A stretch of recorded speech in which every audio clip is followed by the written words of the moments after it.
Welcome to Superhero Pow. I'm your host nerd, Tom Fremgen. As a big fan of sword and sorcery, anytime there's a sword and sorcery cartoon, I'm all over it. Mostly because they're so rare.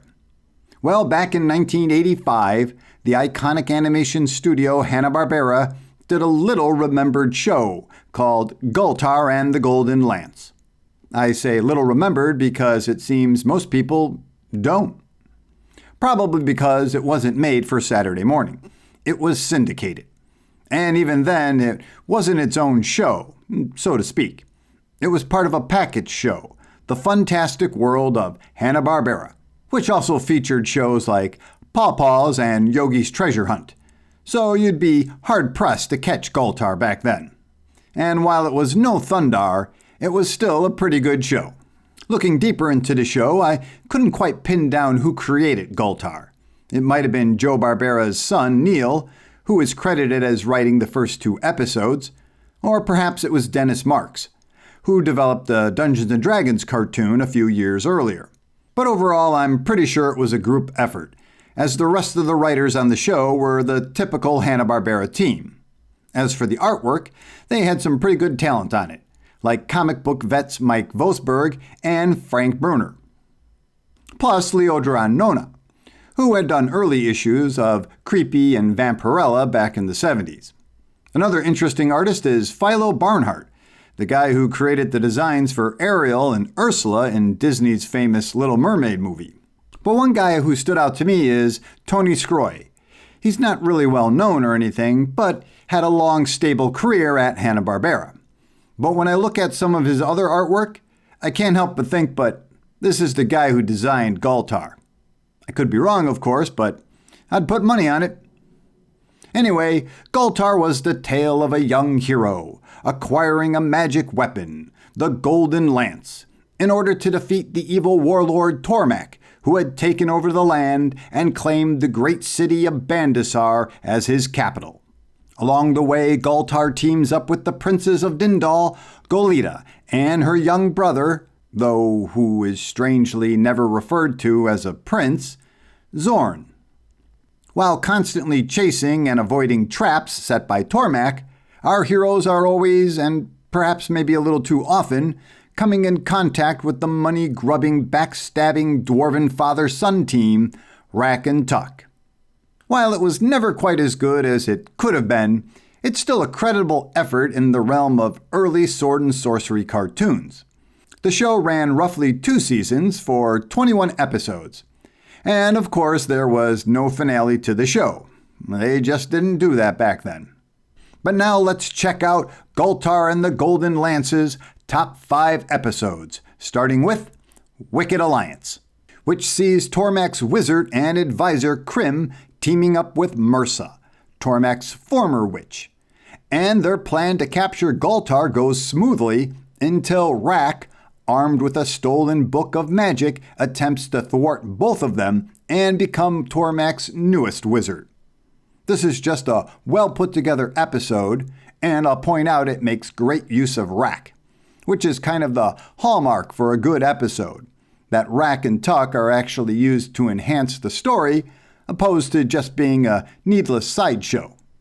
Next, Shadowhunt. This episode does a pretty decent job to try and bring horror into a kid's cartoon.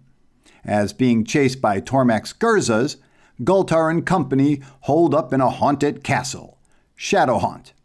For even the Gurzers are too afraid to step foot in the haunted castle. And our heroes have to contend with the invisible monster inside the castle because they just can't run outside into the waiting arms of the Gurzers. Just one of the few episodes where they didn't fumble the good premise. Next is the Manta Marauders. Now this is an interesting episode because I got a chance to speak with one of the writers of Galtar, who told me one day Joe Barbera walked into their writer's office and said, "What this show needs is alien invaders." To which the befuddled writers thought, Galtar is sword and sorcery. That doesn't really mix with alien invaders. But when the boss tells you to do something, you do it. And hats off to them because they made it work. Twisting the premise As George Lucas himself would do much later in Indiana Jones, they weren't space aliens, they were aliens from another dimension. Aha! Who were being ruled by someone from our hero's dimension. A la the Wizard of Oz, if you will. Well, things come off the rails when Rack and Tuck attempt to become the new Wizard of Oz. Again, this episode is just well-orchestrated chaos. For number 2, we're going to go the Silver Sword.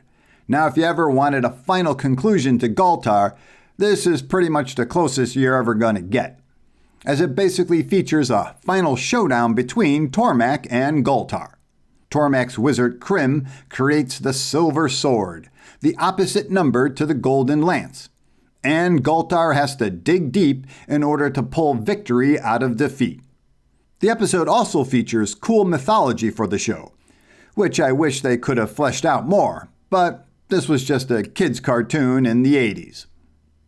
Now, before we get to number 1, here are some honorable mentions, which, like most Galtar episodes, have good setups but clumsy or lazy payoffs, like the first episode, Galtar and the Princess, as our 2 main characters meet and Galtar gets the lance. Or the Master Fighters. Krim creates 3 just totally cool-looking warriors for Galtar to fight. Then there was Love of Evil. To build an alliance, Tormack marries off his cousin Rava to the smelly slug lord Yogoth, and chaos ensues. In Antara the Terrible, Krim's sister shows up to upset the balance of power between Tormack and Galtar. Lastly, Tormack's Trap, which has the first appearance of Tormack's loyalty-loose cousin Rava.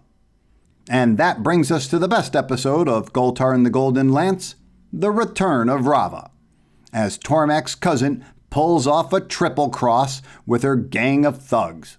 The episode does a pretty good job of not tipping us off to who Rava plans to double-cross at the end. As Galtar scripts go, it's perhaps the tightest and the most interesting one. Well, there you go. What did you think of our picks? Did you manage to keep up with Galtar when it was on the air? Or did you have to wait for DVD like me? To be mean, while Galtar had a totally cool setup and the Golden Lance is pretty awesome, the show mostly underwhelmed me. Which is why instead of wishing for a continuation of the show, as unlikely as that is, I'd rather see a full reboot of Galtar. Just really dig into the world, the character relationships, and the mythology. I mean, out of the 21 episode run, we only really got to see the people of Bandasar like once. So, good stuff. I just wish they did it better. Anyway, thanks for spending time with me. And if you could be so kind to like, subscribe, and notify, I promise not to sell your comic book collection to Rack and Tuck. They'd probably just burn it by accident anyway.